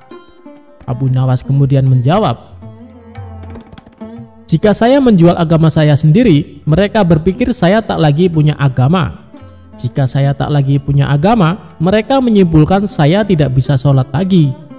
Jika saya tidak bisa sholat lagi, mereka menyimpulkan berarti saya tak punya Tuhan. Jika saya tidak punya Tuhan, mereka berpendapat kalau begitu saya ateis. Begitulah cara pengadilan jalanan menghukum saya, ungkap Abu Nawas. Baginda Raja kemudian berkata, jika kamu tidak punya agama lagi karena sudah dijual, bagaimana cara kamu menyembah Tuhan? Ya, saya tinggal masuk ke masjid lalu menunaikan sholat, jawab Abu Nawas. Sang raja kemudian bertanya kembali, loh, kok dengan cara sholat? Kok di masjid? Bukankah itu cara orang Islam beribadah? Berarti kamu masih punya agama, Abu Nawas, padahal kamu sendiri sudah menjual agamamu. Abu Nawas kemudian bertanya, lantas kalau begitu apa arti agama? Baginda Raja kemudian menjawab bahwa agama adalah seperangkat ajaran yang datang dari langit yang mengajarkan seluruh umat manusia untuk selalu berbuat baik. Mengganggu orang lain sekecil apapun adalah perbuatan tidak baik. Jika setiap orang beragama berbuat baik, maka tatanan hidup bersama umat manusia akan baik dengan sendirinya. Karena tak seorang pun merasa terganggu dengan kehadiran orang lain akibat ajaran agama yang dijalankannya. Kemudian Baginda Raja mencontohkan rukun Islam, mulai dari syahadat, sholat, puasa, zakat, sampai ibadah haji. Semuanya ditujukan untuk kebaikan manusia. Tujuan sholat adalah mencegah perbuatan keji. Jika ia telah melaksanakan sholat, tapi masih berbuat mungkar, maka sholatnya perlu dipertanyakan. Begitu pula dengan puasa yang mengajarkan kita berempati kepada kaum miskin. Sedangkan zakat sendiri sudah pasti disalurkan untuk memperdayakan fakir miskin. Bahkan predikat haji merupakan predikat pribadi yang penuh kebaikan sosial. Jadi begini Abu Nawas, orang yang beragama sesungguhnya selalu melahirkan kebaikan untuk orang lain. Terlebih dalam ajaran agama Islam, kita dilarang memutuskan silaturahmi dengan orang baik, apalagi terhadap sesama muslim. Setelah Baginda Raja menjelaskan pandangannya terkait agama, Abu Nawas tersenyum penuh bahagia. Kalau boleh tahu, apa ancamannya bila memutuskan silaturahmi? Tanya Abu Nawas. Orang yang memutuskan silaturahmi tidak mendapat rahmat dari Allah. Itulah tujuan saya kemari Baginda Raja, agar saya bisa terus menjalin silaturahmi dengan Paduka yang mulia, jawab Abu Nawas. Lantas apakah kamu masih ingin menjual agama? Tanya sang raja. Abu Nawas kemudian bertanya pada sang raja, wahai raja, siapa sih sebenarnya orang yang pantas menjual agama? Kalau menurut sang raja, orang yang pantas menjual agama adalah orang yang memanfaatkan agama untuk kepentingan pribadinya. Dengan sigap Abu Nawas berkata, tepat sekali Paduka, seperti halnya para pejabat dan politikus.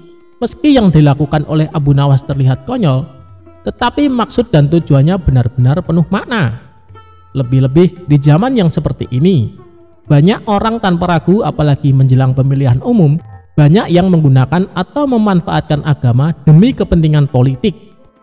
Agama tidak lagi dimaknai sebagai jalan spiritual atau prinsip hidup yang mampu membuat kebaikan kepada sesama. Sebagaimana yang disampaikan oleh sang raja, bahwa agama seperangkat ajaran yang datang dari langit, yang mengajarkan seluruh umat manusia untuk selalu berbuat baik. Jika agama sudah kehilangan ruh spiritualnya sebagai jalan hidup, maka sudah benar apa yang dilakukan oleh Abu Nawas. Agama layaknya sebuah barang murah yang dijual ke sana dan kemari.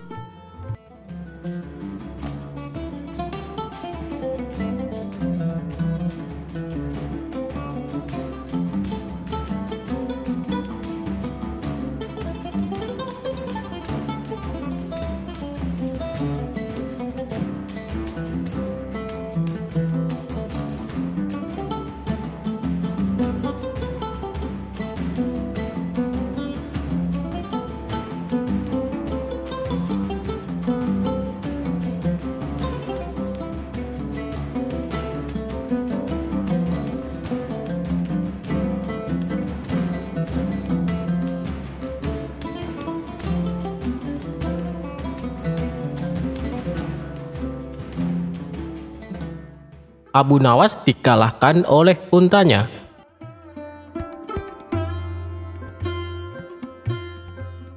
Alkisah di negeri 1001 malam, ada unta yang bisa berbicara dengan manusia. Unta tersebut adalah milik tokoh cerdik yang amat terkenal saat itu, yakni Tuan Jambul alias Abu Nawas. Julukan Tuan Jambul ini disematkan karena kebiasaan Abu Nawas yang suka memotong rambutnya dengan model jambul.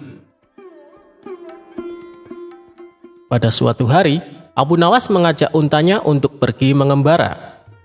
Setelah berpamitan terlebih dahulu kepada istrinya, berangkatlah ia dengan si unta lengkap dengan perbekalannya. Mulailah ia menyusuri gurun pasir yang gersang dan panas sekali di siang hari. Apabila malam tiba, dingin yang luar biasa menusuk sampai ke tulang. Perjalanan yang cukup jauh membuat Abu Nawas dan untanya merasa kelelahan. Di bawah mentari dekat pohon kaktus, mereka berdialog. "Tuan, apakah perjalanan kita masih jauh?" "Ya, kita harus melewati gurun pasir lagi. Setelah itu kita baru akan tiba di sebuah desa terdekat. Setelah sampai di desa itu, kita baru bisa beristirahat lebih lama di sebuah penginapan yang aman dan nyaman," jawab Abu Nawas. Setelah beberapa waktu beristirahat, keduanya mulai melanjutkan perjalanan kembali. Siang sudah berubah menjadi gelap, tanda malam telah tiba. Abu Nawas pun menghentikan perjalanannya untuk sementara. Ia mendirikan sebuah tenda untuk berteduh dan tidur sepanjang malam itu. Tapi malang bagi si unta, ia tak diizinkan oleh majikannya tidur di dalam tenda karena tendanya memang kecil. Abu Nawas di dalam tenda tidur dengan nyenyaknya, sementara unta tak bisa tidur lantaran kedinginan. Ia mulai berpikir, kalau terus begini pasti besok dia akan sakit dan tidak bisa melanjutkan perjalanan. Tengah malam si unta membangunkan majikannya dan berkata, "Tuan, saya kedinginan, izinkan saya menitipkan ujung kaki saya masuk ke dalam tenda." Abu Nawas pun merasa tidak keberatan karena ujung kaki itu tidak akan mengganggu tidurnya. Setelah 1 jam, si unta berkata lagi, "Tuan, saya kedinginan, izinkan saya masukkan kaki depan saya ke dalam tenda, agar besok saya kuat berjalan membawa Tuan di atas punggung saya." Benar juga, pikir Abu Nawas. Ia pun mengizinkan. 1 jam lagi si unta berkata lagi, "Tuan, hidung saya mulai berair. Besok saya akan sakit dan tidak bisa membawa Tuan di atas punggung saya. Izinkan kepala saya berada di dalam tenda." Demikianlah jam demi jam berlalu hingga akhirnya Abu Nawas tak menyadari jika sekarang ia tidur di luar tenda. Ia pun merasa menggigil kedinginan. Sampai paginya, ia baru menyadari jika dirinya tidur di luar. Melihat untanya masih nyenyak di dalam, si majikan pun membangunkan dan menanyainya kenapa ia tidur di luar, sementara unta malah di dalam tenda. Unta pun bangun. Ia tersenyum sambil menggosok-gosok matanya.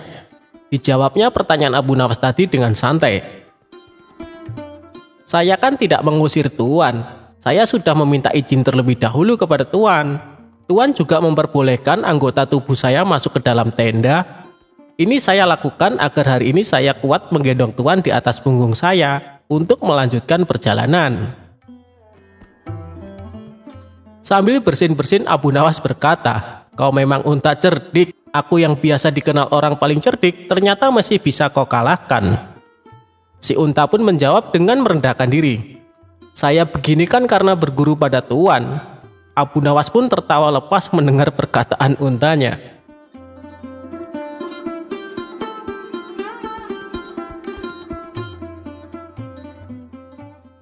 Abu Nawas dapat sekantong uang emas.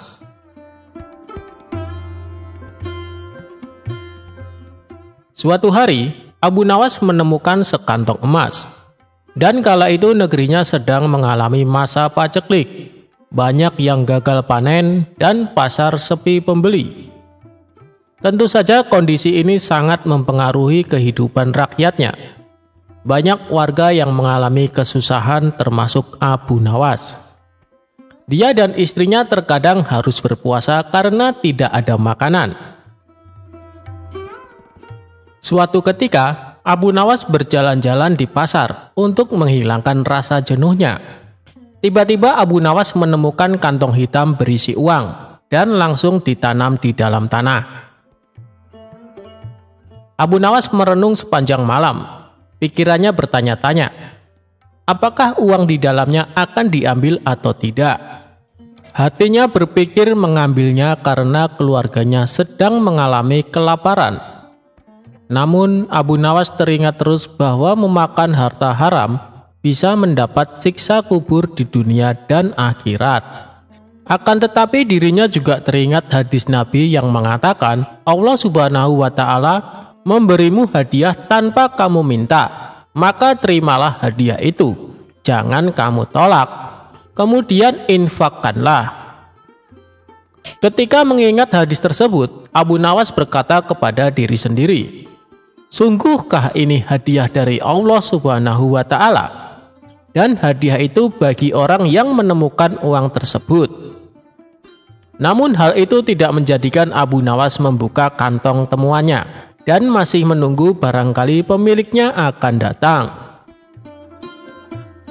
Hari pun berlalu, dan ketika Abu Nawas kembali berjalan-jalan di pasar, mendengar seorang saudagar laki-laki kaya sedang mengumumkan bahwa kantongnya hilang.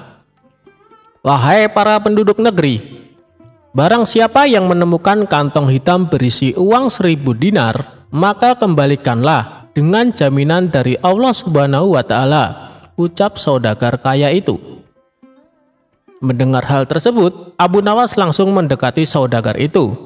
Wahai tuan, negeri kami sedang mengalami masa paceklik. Banyak di antara kami yang hidup miskin. Seumpama uang Anda ditemukan oleh orang yang mengalami kesusahan, maukah tuan memberikan sedikit uang secara halal, ucap Abu Nawas. Berapa yang diinginkannya? Tanya saudagar kaya itu. 1/10-nya tuan, jawab Abu Nawas. Aku tidak akan memberikan sedikit pun. Jika ia tidak mengembalikannya padaku, maka di akhirat nanti akan kutuntut di hadapan Allah Subhanahu wa Ta'ala, ucap saudagar kaya itu. Mendengar perkataan tersebut, Abu Nawas segera kembali ke rumahnya dan menceritakan kepada istrinya bahwa ia telah menemukan pemilik kantong uang itu. Apa yang harus aku lakukan? Apa aku harus mengembalikan uang itu? Tanya Abu Nawas kepada istrinya. Mendengar hal itu, istrinya agak marah. Aku dan anak-anakmu telah menderita kemiskinan bersamamu selama 50 tahun.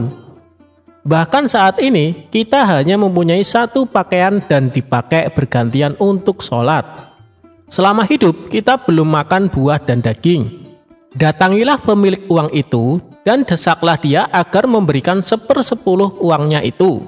Jika ia tidak setuju, maka mintalah 1/100-nya. Tapi jika masih tidak setuju, maka mintalah 1/1000-nya, yang berarti menerima 1 dinar. Karena 1 dinar lebih baik daripada tidak sama sekali, ujar sang istri. Mendengar penjelasan istrinya itu, Abu Nawas lalu pergi kembali menemui saudagar kaya di pasar. Hei tuan, sebenarnya sayalah penemu kantong berisi uang. Apakah tuan bersedia memberikan sedikit uang tersebut kepada saya, meskipun hanya 1 dinar? Karena beberapa hari ini keluarga saya belum makan tuan, jelas Abu Nawas. Namun saudagar kaya itu tetap pada pendiriannya untuk tidak memberikan uang tersebut. Maka diajaklah saudagar itu ke rumah Abu Nawas. Setibanya di rumah Abu Nawas menyerahkan kantong tersebut. Benarkah ini kantong tuan? Tanya Abu Nawas. Iya, benar, jawab saudagar kaya tersebut. Kemudian lelaki tersebut membuka kantongnya dan menghitung jumlah uangnya. Jumlahnya masih tetap utuh, yaitu 1000 dinar. Lalu saudagar kaya itu pamit pulang kepada Abu Nawas. Tapi belum juga melewati pintu keluar, tiba-tiba berhenti dan berkata,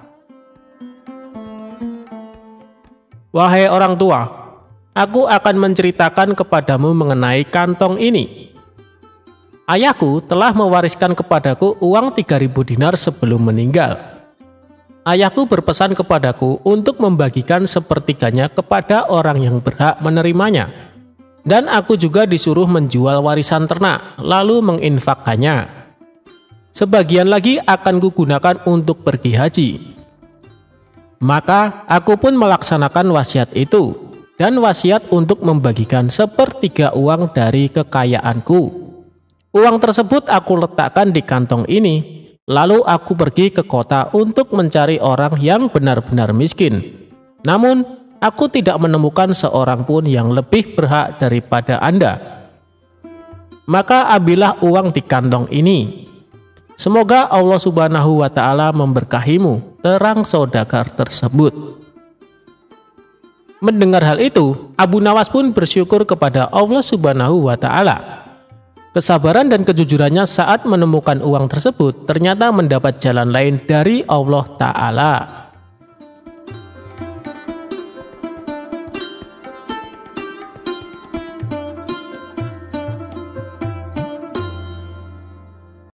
Abu Nawas anti hujan. Sejak peristiwa penghancuran barang-barang di istana oleh Abu Nawas yang disaksikan oleh Baginda Raja, saat itu pula Baginda Raja sangat kesal dan ingin segera untuk menangkap si tersangka yaitu Abu Nawas agar dijebloskan ke dalam penjara karena ulah dari tingkah lakunya. Sudah menjadi hukum bagi siapa saja yang tidak sanggup melaksanakan titah Baginda Raja, apalagi sampai membangkang kepada sang raja, maka tak disangsikan lagi bahwa ia akan mendapatkan hukuman.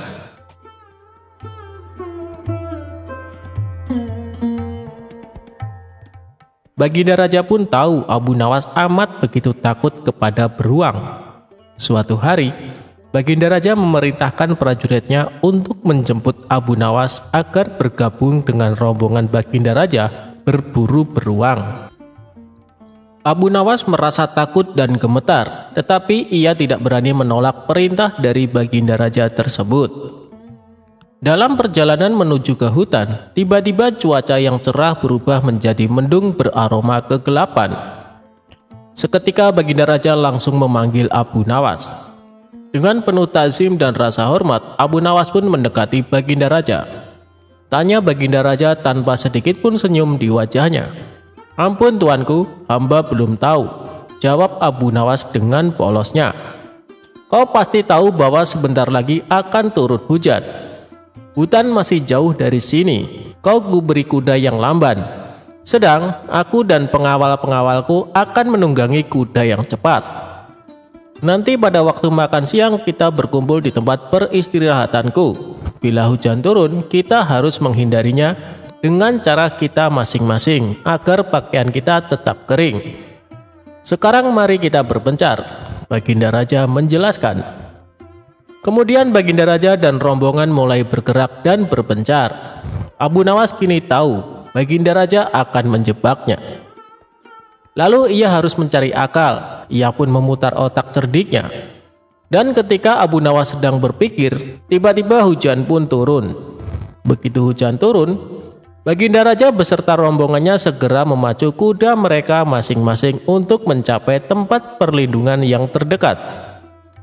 Tetapi karena derasnya hujan, Baginda Raja dan para pengawalnya basah kuyup. Ketika waktu makan siang tiba, Baginda Raja bersegera menuju tempat peristirahatan. Belum sempat baju Baginda Raja dan para pengawalnya kering, Abu Nawas datang dengan menunggang kuda yang amat lamban. Baginda Raja dan para pengawalnya seketika terperangah terkejut, kebingungan karena baju Abu Nawas tidak basah sama sekali. Padahal dengan kuda yang paling cepat pun, Baginda Raja beserta para pengawalnya tidak bisa mencapai tempat berlindung yang paling dekat sekalipun. Pada hari berikutnya, Abu Nawas diberi kuda yang cepat yang kemarin ditunggangi oleh Baginda Raja sendiri. Kini Baginda Raja dan para pengawal-pengawalnya menunggangi kuda-kuda yang lamban. Setelah Abu Nawas dan rombongan kerajaan berpencar, hujan pun turun seperti kemarin. Kini hujan lebih deras daripada hari kemarin. Baginda Raja dan para pengawalnya lagi-lagi basah kuyup karena kuda yang mereka tunggangi tidak bisa berlari dengan kencang. Pada waktu makan siang tiba, Abu Nawas pun tiba di tempat peristirahatan lebih dahulu daripada Baginda Raja beserta rombongannya. Kemudian Abu Nawas menunggu Baginda Raja. Selang beberapa saat, Baginda Raja dan para pengawalnya tiba dengan pakaian yang basah kuyup.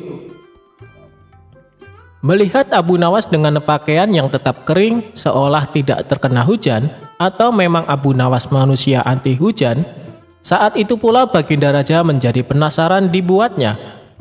Beliau tidak sanggup lagi menahan keingintahuan yang selama ini disembunyikannya. "Terus terang, bagaimana caranya kamu menghindari hujan, wahai Abu Nawas?" tanya Baginda dengan penuh rasa penasaran. "Mudah tuanku yang mulia," kata Abu Nawas sambil tersenyum. "Sedangkan aku dengan kuda yang cepat saja tidak sanggup untuk mencapai tempat berteduh terdekat, apalagi dengan kuda yang sangat lamban ini," tegas Baginda Raja. "Hamba sebenarnya tidak melarikan diri dari hujan, Tuan. Tetapi begitu waktu hujan turun, lalu hamba secepat mungkin melepas pakaian hamba dan bersegera melipatnya, lalu mendudukinya. Ini hamba lakukan sampai hujannya berhenti," ungkap Abu Nawas. Diam-diam Baginda Raja akhirnya mengakui kecerdikan Abu Nawas.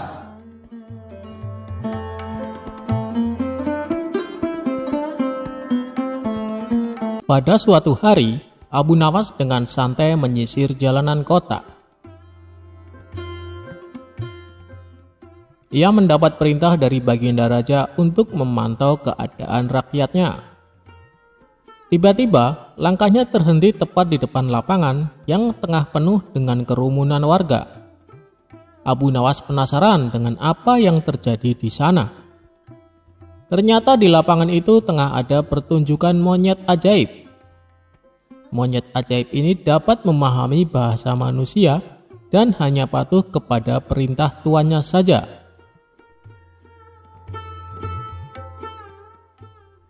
Dengan sombong, sang tuan mengadakan sayembara dengan hadiah beberapa keping emas. Barang siapa yang mampu membuat monyet miliknya mengangguk-angguk, maka ia berhak mendapatkan hadiahnya. Banyak warga yang telah mencoba dengan berbagai macam cara, tapi si monyet tak juga berhasil ditaklukkan. Hal ini semakin membuat Abu Nawas penasaran. Akhirnya Abu Nawas maju ke depan untuk mencobanya. Abu Nawas memberikan beberapa pertanyaan kepada si monyet. "Hai monyet, tahukah engkau siapa aku?" Monyet pun menggelengkan kepala. "Apakah engkau takut pada tuanmu?" pancing Abu Nawas. Si monyet pun tetap diam dan tidak menganggukkan kepala. "Oh, ternyata kamu tidak takut ya pada tuanmu," sahut Abu Nawas. Kemudian Abu Nawas mengancam si monyet. "Hai monyet, apabila kau tetap diam, maka aku akan melaporkanmu kepada tuanmu.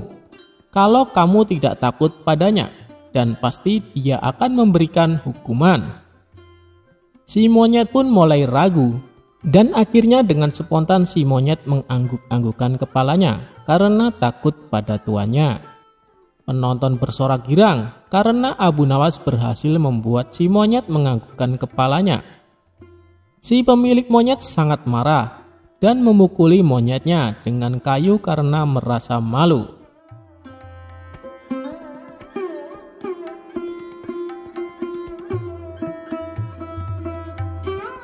Abu Nawas lebih sedih ditinggal mati keledainya daripada ditinggal istrinya. Begini alasannya.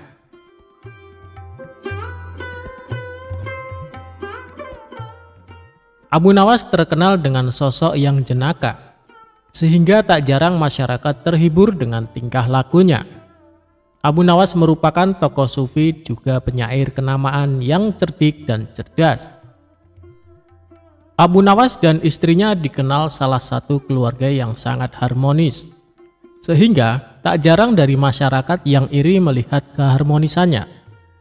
Istri Abu Nawas juga dikenal warga sebagai wanita soleha, hingga pada akhir hayatnya banyak masyarakat pun merasa sedih ditinggalkannya.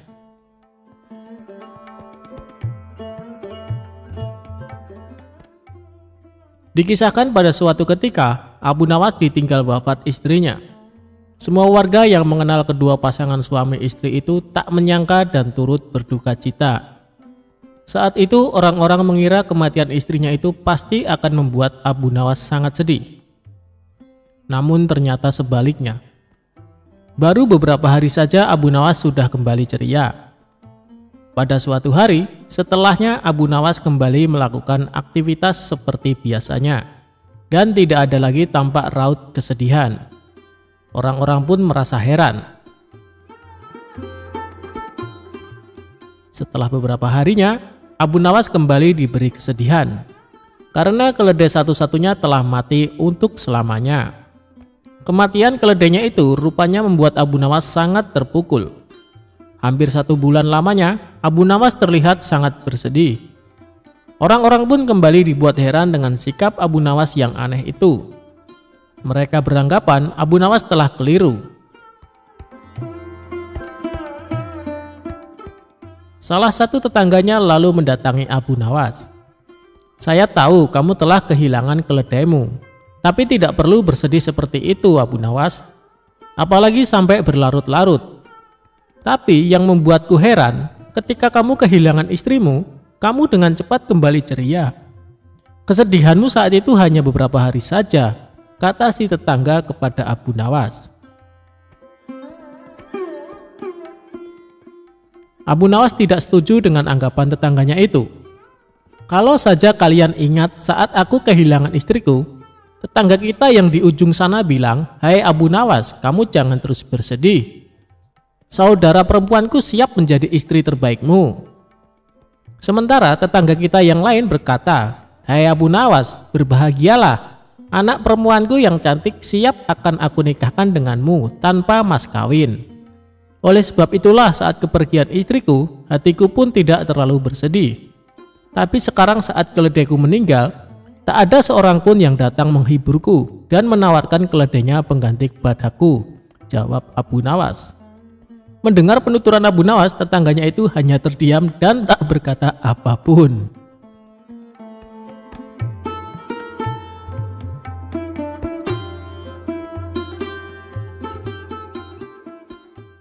Sandal ajaib Abu Nawas.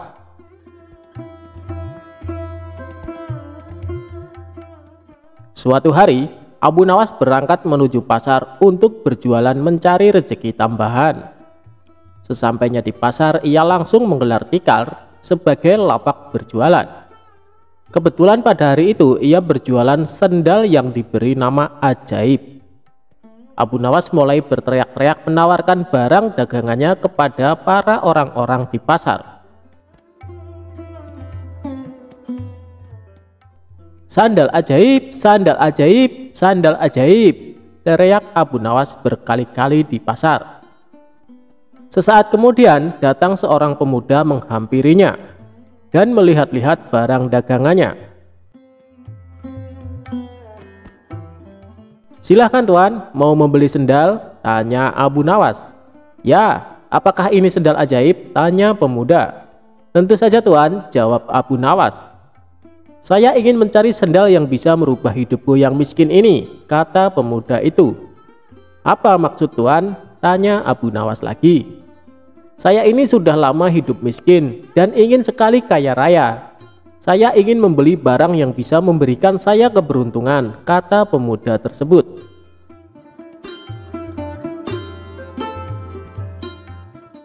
Sejurus kemudian, Abu Nawas menunjukkan salah satu sendal ajaibnya. Ia mengatakan bahwa sendal itu akan membuat pemiliknya dari tidak berada menjadi berada. Karena tertarik dengan kata-kata Abu Nawas, tanpa pikir panjang, pemuda tersebut langsung membeli sendal ajaib yang dijual Abu Nawas. Pemuda itu langsung memakai sandal ajaib tersebut, kemudian meninggalkan Abu Nawas dan berkeliling kampung dengan harapan semoga keberuntungan segera berpihak kepadanya. Pemuda tersebut terus-menerus berjalan mengitari kampung-kampung dengan menggunakan sandal ajaibnya. Namun harapannya tidak kunjung terwujud juga. Bukannya keberuntungan, si pemuda malah mendapat kemalangan. Ia hampir saja dihakimi warga karena dikira pencuri yang sedang wirawiri mengintai mangsa.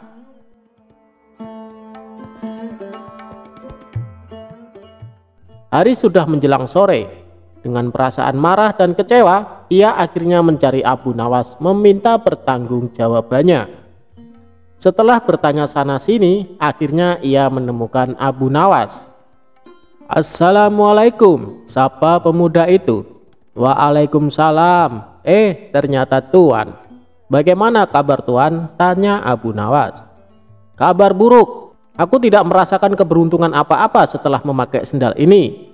Malahan hampir saja aku celaka dihajar warga kampung gara-gara dikira pencuri. Padahal engkau sudah mengatakan jika sendal ini akan membawa keberuntungan kepada pemiliknya. Mana buktinya?" protes si pembeli. "Seingat saya, tidak pernah saya mengatakan seperti itu Tuan," sanggah Abu Nawas. "Saya hanya mengatakan bahwa sendal ini akan membuat orang yang tidak mempunyai menjadi berpunya. Buktinya adalah Tuan sebelumnya belum memiliki sandal ajaib, sekarang sudah memilikinya," kata Abu Nawas. Mendengar penjelasan Abu Nawas, pemuda itu diam. Ia akhirnya sadar bahwa dirinya sedang salah menafsirkan. "Lalu mengapa engkau mengatakan bahwa sandal ini ajaib?" tanya pemuda. "Oh, jika itu memang namanya sandal ajaib, bukan sandalnya yang ajaib," jawab Abu Nawas. Jangan percaya kepada barang ajaib, karena percaya pada sesuatu selain Allah Subhanahu wa Ta'ala bisa membuat kita syirik dan akan mendapatkan kesusahan di dunia dan akhirat kelak. Buktinya yang Tuan alami ini hari ini. Oleh karena itu, segeralah bertobat kepada Allah Subhanahu wa Ta'ala, tambah Abu Nawas. Akhirnya dengan perasaan malu, pemuda itu pergi begitu saja tanpa sepatah kata pun. Ia menyadari jika ia telah melakukan kesalahan karena mengharap sesuatu kepada selain Allah Subhanahu wa Ta'ala dan tanpa berusaha. Mulai saat itu pun ia langsung bertobat.